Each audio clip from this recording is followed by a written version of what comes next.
Hello guys and welcome to Linux.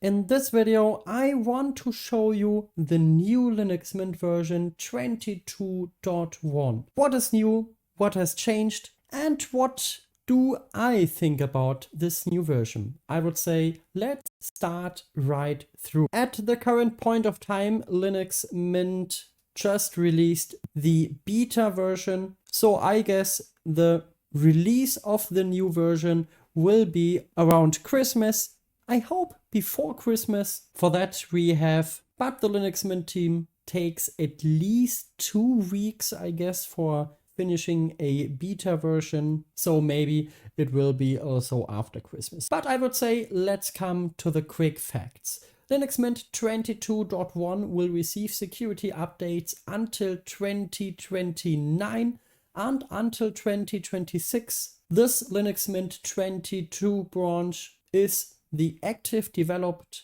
one, and if you're using Linux Mint 22, it will be very easy how to upgrade this version. I will upload a video about this when it's time to do so. But what has changed? Let's start with a small thing which has been missing for a long time in Linux Mint, and these are power modes. If we have a look on our battery, then we can now switch between different modes, for example, the power saver mode or also the balanced one, and some CPUs also support a performance mode. This is very cool. Until now, Linux Mint users could use this via the Linux Assistant, which is a tool I developed myself. But for now, you don't have to use this anymore if you just want to get very quick into the power profiles, and this is very easy and is completing Linux Mint on this desktop base step by step, because one other feature which wasn't handled quite well in the last versions is the night light, or you can also understand it under Redshift, so which is good for the eyes and makes you sleep better. We were using Redshift on Linux Mint, but now we got a fresh new setting which is called Night Light, and here we can very easily enable the light night and set the color temperature. In this video you can't see anything live because this is handled on a different basis than my recording program does fetch it, but now you can adjust your night light very handy, and also there is a automatic scheduling time, which is when your sun goes down at your current location, then the night light is fully on. This is very cool. So if you want to enable it, just select enable night light, and then this is everything you have to do. And now you are saving your eyes a bit. Also, we got a new Cinnamon version, which is called Cinnamon 6.4. Cinnamon 6.4 comes with a new color layout and looks a bit more modern. For example, if we have a look to the date settings, we see it is kind of different. It looks more crispy and it's darker in the current theme, and in the overall just makes a better look. And I really like this new style. We also see this in the menu. For example, also our Firefox icon got a bit more crispy, I would say. And yeah, this all looks very modern. Also, if we come, for example, to the multimedia keys, for example, the volume up button or volume down, you see this all looks more modern and got new sounds, which is also quite cool. Also, if we want to remove something, for example, then we see new confirmation screens. And also if we want to do any updates, or if we want to do anything as an administrator, then we also got a new authentication window which let you stay more focused. And also in the background, some very old technologies which is called Polkit 1 GNOME are removed, which will make Linux Mint more future-proof and just let Linux Mint look more consistent, which is a great feature, I guess. So let us also come to some changes under the hood.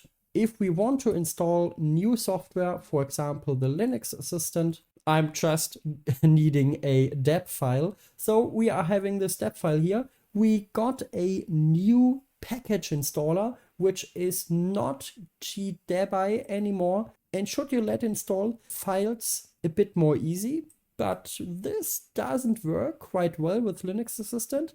So just let me try it with Chrome. Yeah, here everything works. So I have to look why the new Captain, it is called, doesn't like my Linux Assistant package anymore. But here is how it looks like. It looks quite familiar, I guess. But you also have a new button called Included Files, where you can see which things are gonna be installed, which is a bit more technical, but is especially for developers a very handy function. But it's a bit buggy, I guess. So just let us install it and type in enter, and then it's installing.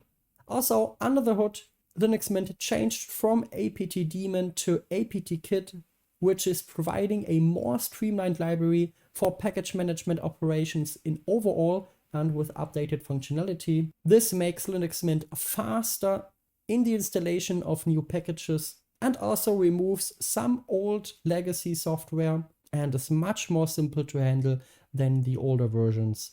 So we all are not seeing too much of these changes because these are all under the hood, but it makes Linux Mint stronger for the future, which will be very important, I guess. So yeah, this is it to all new features we are getting right with Linux Mint 22.1. But let me show you some other improvements. For example, the desktop background. This isn't an improvement, but we have many Windows 11 themed desktop backgrounds. For example, this one. Yeah, it looks like Windows 11, doesn't it?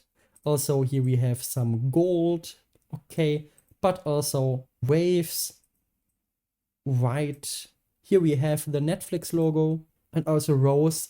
It looks quite familiar, for example, to Windows 11.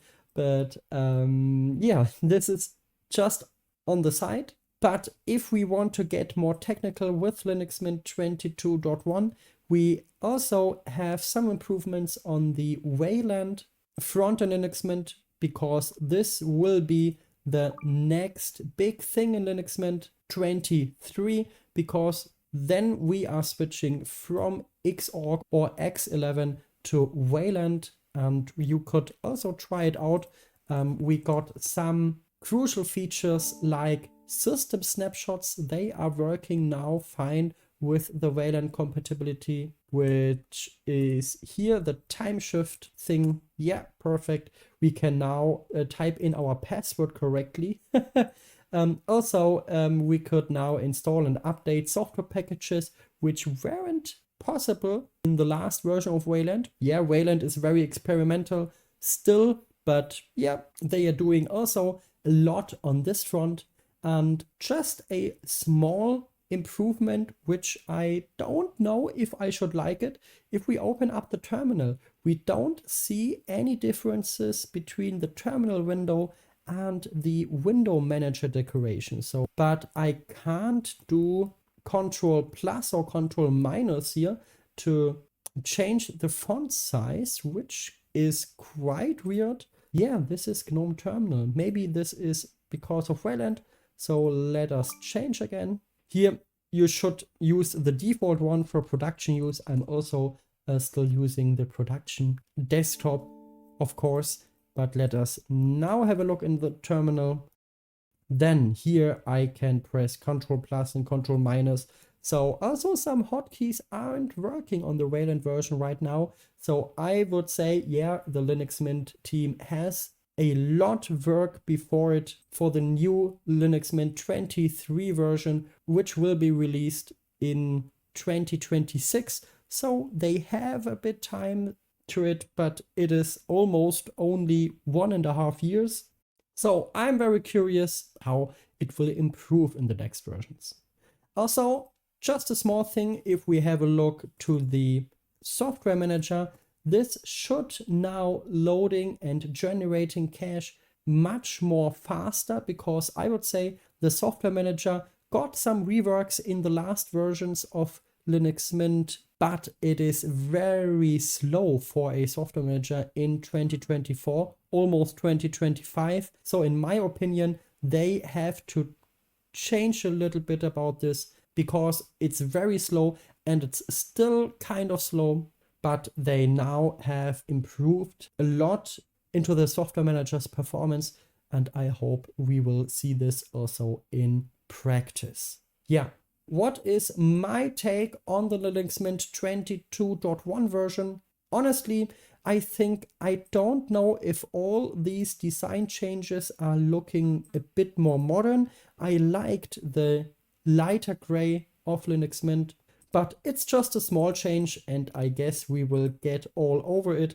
And maybe for new people, it's more attractive. So for me, this is fully okay.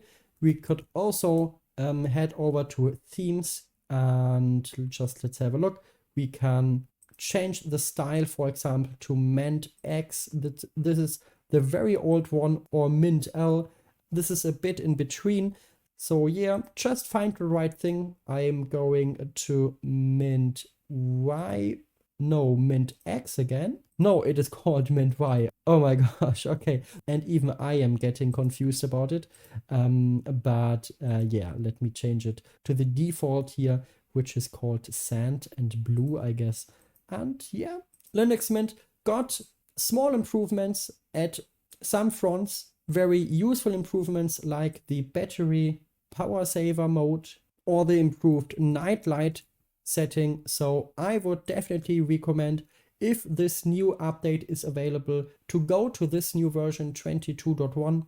I guess it will be before New Year's Eve. I'm hoping that we are getting it before Christmas. Let us see.